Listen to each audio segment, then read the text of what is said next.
నమస్తే welcome to gossips garage.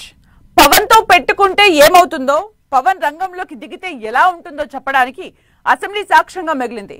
స్వరం మారేదే లేదు, స్టాండ్ లో మార్పు లేదు అన్నట్లుగా ఫ్యాన్ పార్టీని చెడుగుడాడుకున్నారు పవన్.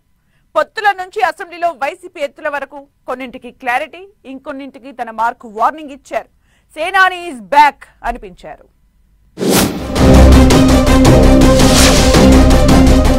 వైసీపీ పవన్ యుద్ధం ఎప్పటికీ చల్లారనిది అదే అనిపించింది అసెంబ్లీ సమావేశాల్లో డిప్యూటీ సీఎం మాటలు వింటే.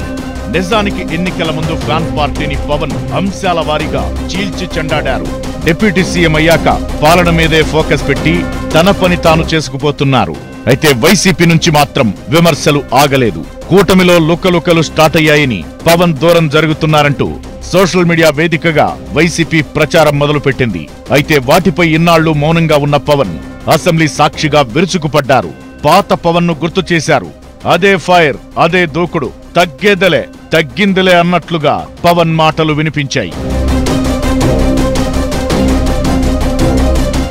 అసెంబ్లీ సమావేశాల మొదటి రోజు 20 నిమిషాలు మాత్రమే సభకు హాజరైన వైసీపీ ఎమ్మెల్యేలు గందరగోళం క్రియేట్ చేశారు. స్పీకర్ పోడియం ఎదుట నిరసన తెలపడంతో పాటు గవర్నర్ ప్రసంగాన్ని అడ్డగించే ప్రయత్నం చేశారు.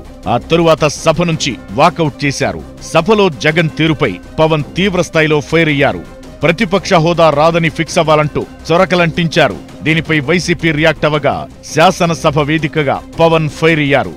వైసీపీ సభ్యుల తీరు చూస్తే టెర్రరిజం గుర్తుకొచ్చిందంటూ ఘాటు వ్యాఖ్యలు చేశారు. పేరెత్తి చెప్పకపోయినా వైసీపీ ప్రతి మాటకు కౌంటర్ ఇచ్చారు. పవన్ మాటలు ఫ్యాన్ పార్టీకి తగలాల్సిన చోట తగిలినట్లు అనిపించాయి. వైసీపీ చేసిన రచ్చకు తాను క్షమాపణ చెబుతున్నానంటూ ఫ్యాన్ పార్టీకి దిమ్మదిరిగే షాకిచ్చారు పవన్. కూటమి విషయంలో స్ట్రాంగ్ స్టేట్మెంట్ ఇచ్చారు.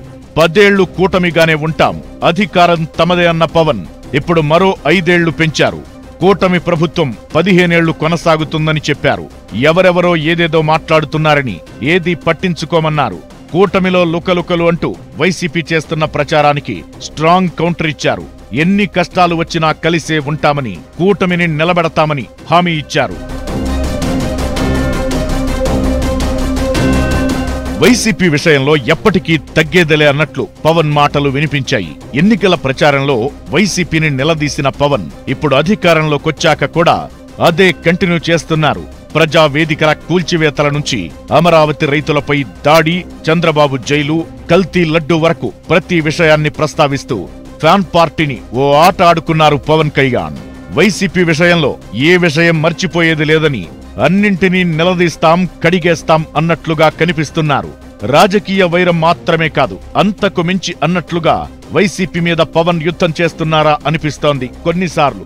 చంద్రబాబైనా వైసీపీ విషయంలో అంతో ఇంతో మౌనం వహిస్తున్నారేమో గాని పవన్ మాత్రం అలా కనిపించడం లేదు.